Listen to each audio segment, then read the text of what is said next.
Okay, so now you've got your composition to the point where you want to send it through to me so that I can have a look at it and get it up onto the viewer so you can see it in situ as well. Okay, so this is my composition that I've shown you before. Okay, and I'm happy with it. So this is how we're going to export it. So what you do is you go to, I missed on quick time. There we go.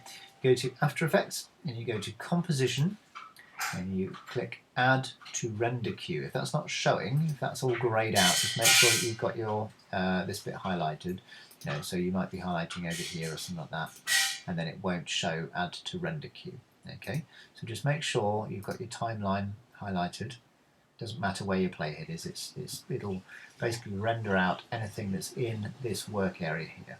Okay, so make sure you've got your work area tabs positioned the way you want them.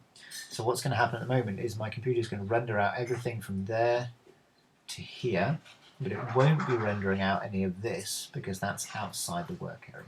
Okay. So what I'm now going to do, Composition, Add to Render Queue. Okay. I'm just going to bring up my render queue so you can see what I'm doing. Right then, so this is your render queue. You can see I've got a few renders on this project already. So what you're going to do is, first of all, you don't need to make this particularly high res or particularly,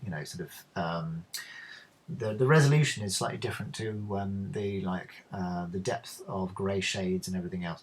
Because we're going to be viewing this on this viewer and it's going to be very small, you don't need to worry too much about that because it will still look pretty sharp. So what I recommend you do is output a reasonably kind of small file because it will be easier to send through and quicker to export and everything else. So what you're going to do is you're going to, in your render settings, you're going to click on this one here which says Best Settings first. Now, as I say, because mine's an older version, yours might look slightly different to this in the render queue, but it'll work in the same way.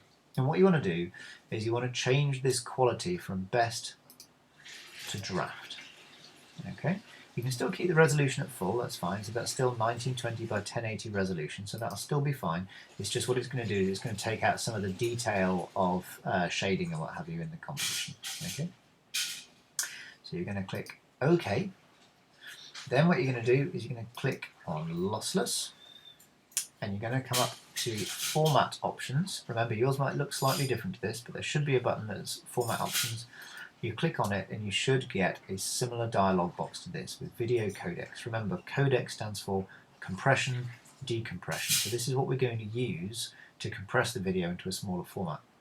So what I'm going to do is click my drop down and I'm going to click H.264, which is a sort of standard, very stable codec for use in transferring videos from place to place. So it squashes it down and makes it nice and stable. It'll play on most devices, so it's a really positive one. Okay. But what I'm also going to do is I'm going to just drag this quality slider down. I found it, even down to around 80%, still completely fine for what we want. Okay, so it's H.264, 80% odd quality, and then click OK, and then OK. Then what you do is you just click on Comp 1.1, as mine says Comp 1.1, yours will say something else. And then you give it a name, so blah, blah, whatever, and then you tell it where you want to save it. So I'm going to save mine to my desktop or to documents or whatever it might be, and you click Save. Okay. And then what you would do is you would come up to here and you would click Render. And what happens then is this progress bar will move across, and eventually it'll get to the end and we'll go plop, and it will be all finished. I'm sure you've all done this many times before, so you know what I'm talking about there. And then you should be able to send it through. So you can either send it through to me, because it'll probably be too big to email.